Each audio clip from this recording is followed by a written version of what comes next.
Hello and welcome to the DFS_PhD show for today, the 21st of December, the Monday night football or Thursday night football show.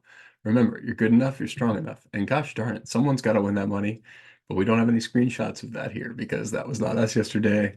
Despite I got some pretty good pieces of that. I guess I don't know exactly what happened there, but yeah, you saw me pumping that in the Discord. I had said I like Jabari, blah blah blah, and then Jabari was the play of the slate. Unfortunately, I didn't like Fred VanVleet, so I didn't have any Fred VanVleet and Jabari together.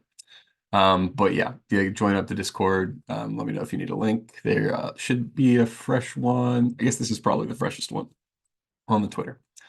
Yeah, and just shout out to Sheets. He does some live sweats here for these big slates. I will actually be on an airplane for this, so that would be quite a patch in. Probably will not be live sweating this too much from the Delta business class, although we are happy that we get the fancy extras these days. All right, so on to today's slate. I have been messing around. So first of all, we'll go to the best lineups first. I best lineups with the caveat that a couple of these guys are not quite projected correctly.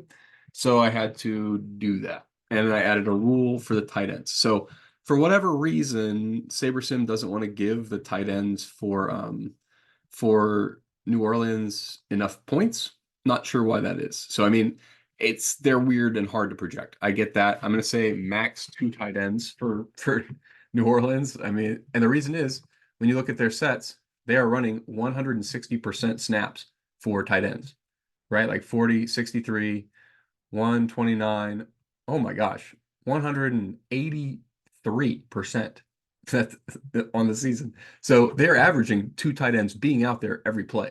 So yeah, I mean, maybe beyond that is getting a little bit overkill, but we have to be projecting the tight ends for New Orleans correctly. So that's what I've done here. And the other thing, so beyond the tight ends, so Taysom Hill needs to have a little bit more of a projection. Juwan Johnson, a little bit more. Foster Moreau, a little bit more. And even Jimmy Graham needs to be like 5x what his projection is. I don't get it. Yes, I know he has touchdown variance, but you know why? You know why? It's because they keep running plays to throw him a touchdown pass, right? And they've got them in the playbook for many years. Don't think they're not aware of the records he could set if they throw him one more touchdown in the next couple of passes, right? So I got to give him like I don't know, a third chance that he gets that catch today. He's definitely going to be on the field in the red zone for a couple of snaps, running routes into the end zone. So 0.71 does not capture to me the odds that he gets there.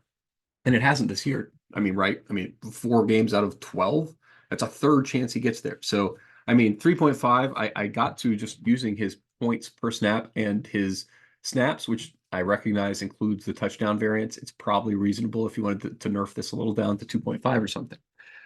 Beyond that, a couple just little the WR3s were a little bit underrated, I thought. So I put A.T. Perry and Tutu slightly higher just because I think they're both good receivers.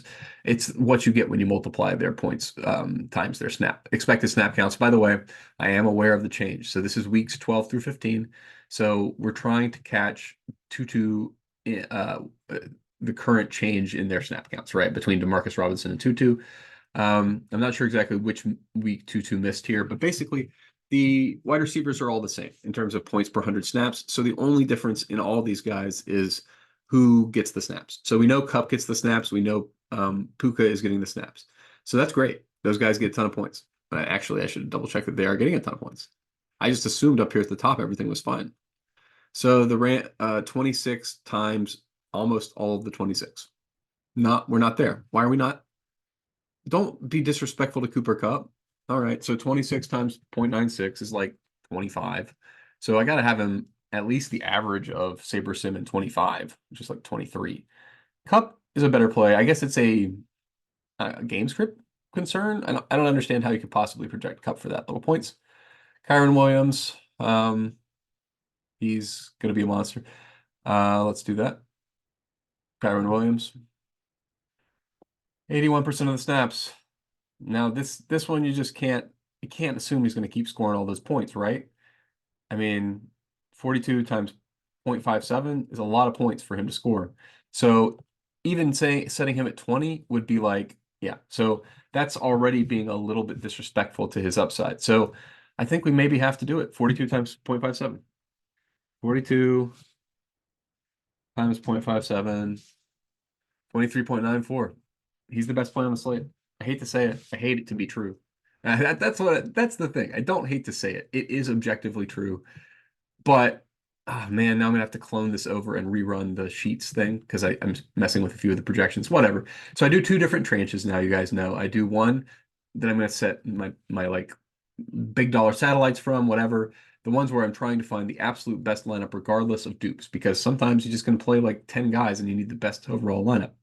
But then you need to win big GPPs, right? So for that, you need the uniqueness filter. So beyond the rule, beyond the rule of group rule in the tight ends, we also have the rule of the GeoMean of the ownership being less than 19 as a general, trying to get our median around 5 or less for ownership in the in this range of prices where you're leaving, up to a couple $1,000s on the table. That's roughly how that works. Okay. So, okay, Puka then. Let's do the Puka math. Puka. Puka's math says he's going to get about 60 snaps, 22.8 points. So 0.6 times 22.8. 0.6 times, I don't know. I did the screenshot thing again. Cancel. Why did that do that sometimes? I don't know. 0.6 times 22.8. 13.68. That seems like almost exactly the number we just saw over there. 13.68. That's lower than Puka is at. Huh. It's like the first time that's ever happened. So I think Puka might be running a little hot. That's what I got here. I don't really, it doesn't feel that way, in real life. He's a very, you know what though? Look at these snap counts. 54% for DeMarcus, sorry. Yeah, 54 snaps, 60. This wide receiver room is like a 1A, 1B, 1C, right? I mean, this rotation's weird and kind of equal. Let's make sure this is what's been happening. This isn't like a week off for somebody. So we still have a week off for Tutu in there somewhere. But look at that, 80% of the snaps for Demarcus Robinson, even just the last 3 weeks. What about the last 2 weeks? Just change my sample size again. I mean, obviously it's going to be about the same. He had, am I reading that right? No. More points per 100 than Puka, and snap percent last week for Demarcus for the last 2 weeks for Demarcus Robinson has been 90%. Oh, wow. I mean, wow, right? I guess that probably does include 1 week without Puka. Or sorry, without Tutu. Yeah, but he's there one of those weeks, just getting no snaps at all. Wow, wow, wow. And now did he go out with an injury in that game, maybe? I don't think. Yeah, concussion, that's what it was. Okay, so he went out with a concussion. So but Demarcus Robinson did pretty well. Oh, wow. So that's definitely a choice you're gonna have to make on this. What do you think they do? Whoever the wide receiver 3 is for the Rams is going to be a very good play today. However, number one, we've seen Puka kind of regress recently, so I'm going to pop him down a little lower. But I don't know who it's going to be. I'm less sure than ever that it's going to be Demarcus Robinson. Because was there a week? So was there a week where they were both there and he was the guy? So if we go to week 12, week 10 to 12, had it already changed before the head injury? Or did that he started getting the work because of the head injury? That's what I thought I remembered. I thought I remembered that back then it was Puka and Tutu and Cup were the guys. All right, so here's the move I think I have to do. Okay, hold on. It's add more funds. We get NFL projections, right? Oh no, do I have to actually NFL receiving? Oh, this is just gonna be stats. They don't have the rosters like in basketball.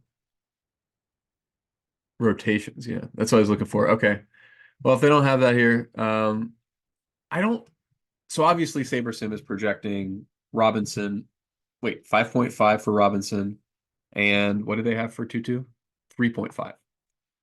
I don't think you can't have the baby. You know what I mean? Like to use a biblical parable. You have to go whole hog on one or the other of Demarcus Robinson and Tutu Atwell. Those are two extremely good plays today. I'm glad I've been kind of like kicking the tires. This is like I've been messing around with this for like an hour now. It's a complicated slate. At first it looked like there was nothing to it, but now I kind of think this is a big important part.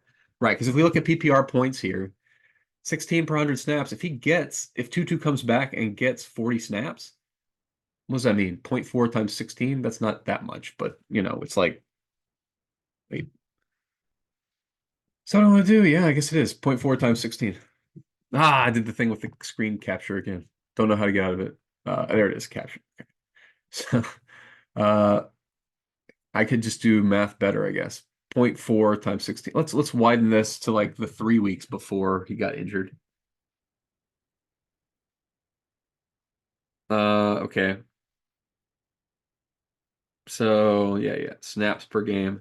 2 again, 42 and 16. So 0.42 times 16. That's what I was trying. 0.42 times 16. 0.42 times 16. 6.72 for Tutu. Okay, so Tutu's upside probably not about the same as the other guy. But regardless, is he cheap? No, not particularly. Okay, but we do have to add the rule before we forget. Add new rule, max one, Tutu, we'll call it Tutu or DRob WR3. Question mark, question mark, question mark, because I really don't know. And use no more than one. I'll listen. I'll let you guys know if I hear anything. You guys let me know if you hear anything on this, because pretty important news for the slate is who you think the WR3 is for the Rams, because they have a better guy passing the ball. Okay, no more than one of them. Yes. Okay, so we've got that rule in. Beyond that, okay, now I've told you all my rules. I've told you my crazy stuff. Let's talk about what it looks like the optimal bills are. It looks like optimally you will have some of whoever that third guy is, right? You're going to have some of that. Demarcus Robinson, 1.7% owned, and the captain is nuts. He could play 90% of the snaps. 90% of the snaps. It's feasible easily be the WR1 on the slate. But I mean, not in the offense. I understand the looks will go to the better wide receivers. I'm not trying to lose any of my reputation points with you guys. All right. Speaking of, thank you again. 100 people watched the last football video. That's dope. We've got over 200 subscribers now. That's also very cool. Thank you for joining me. Yeah, I really like, comment, subscribe. I appreciate you boosting me in the algorithm. I just like to talk. I mean, I'm going to play 20 lineups, so I'm building these. I build 150 just so you can see like the whole what I would do if I were playing more lineups. But I don't find there to be that many slates where that's interesting to me. Like it's just hard to recover your initial investment with 150 to me. It seems like. I mean, I play 150 every Sunday on the mini max just to do the SaberSim mini max thing because they got good promotions. Okay. So even with Puka like nerfed like I have him, I'm still having some Puka captain. You got to. So, but beyond that, it's basically choose your wide receiver for the Rams. Foster Moreau. I like that too. Yep. I didn't talk about it, but the same snap count analysis for the tight ends of New Orleans winds up making them extremely good values on the slate. And this is like I say, I mean, this is still just best lineups, right? This is not hashed by ownership or like anything. So Foster Moreau is a strong captain play today. Like that's kind of shocking to me. So what's his what I guess I can't figure out how to scroll. I have to go all the way to the bottom to scroll to the left. One of the best features. Okay, so what is his price is what I was saying to the guy who was pretty good value and Foster Moreau. 3,000. Yikes. Wow. And the captain. So he's 2,000? Yeah. I mean, that's nuts. We've talked about his he's out there 54% of the snaps. Now he has caught the least catches so far, but he's fine. I mean, all these guys are okay at having hands. Like you could throw the ball to any one of those guys. And Foster Moreau is not a nobody. We've seen him get fantasy points for us before if we've been playing fantasy football for a while. Okay, so I do want to talk a little bit. Okay, what about optimal? Scroll to the bottom to scroll to the right. It's so painful. Okay, but beyond my own captains. You can see who they are beyond that. Nobody else. Like a little nibble of Juwan Johnson if you're playing 150, absolutely. Same reason as Foster Moreau. Basically, anybody who is not the guy who has caught touchdowns could feasibly run the same route and catch the touchdown that Jimmy Graham has been catching, right? So I like that exposure. Okay, so optimally, you will play some of the quarterbacks. No surprise there. Generally one, right? This is a game where like one team will be passing, one team will be running. So our captains, they split that way. We have, I presume, some Kamara. Oh, wow, not very much Kamara at all. But I guess the game scripts we don't expect. I don't expect. This line is only at like 4 points. I don't know. It seems like a bigger line to me. So I expect if Kamara gets there, it's with passing and maybe not as much as other people. And Kyron's the guy who I think has just smash upside ability in the game script that we're expecting. So that's the optimal. Now let's go over to things you do to get different, things that I will do to get different today. Ah, right. But this is without a lot of the changes I just made. So what do I want to do? What do I want to do? Okay. What I want to do is talk about this, and I'll tell you guys, check out the, what's it called? The Discord for the actual clone that I make, and then I run the Sheets rule on that one. I'll make that right now, just so I remember I have to do it. Updated Sheets. That's where the geometric mean of the ownership is less than 19. By the way, that's the Sheets I was just shouting out earlier. So yeah, that comes from him. He told me he did that a couple times. I probably shouldn't name a rule after a guy because he told me he did something twice or something. So no offense. I'm not trying to be reductive. It's just a nice way to remember geometric mean of the ownership, about 19, from a guy who's always on the top 10 of my list of guys who are, having unique lineups. Okay, so I got to scroll all the way to the bottom to scroll to the right. Again, one of the finest features of SaberSim.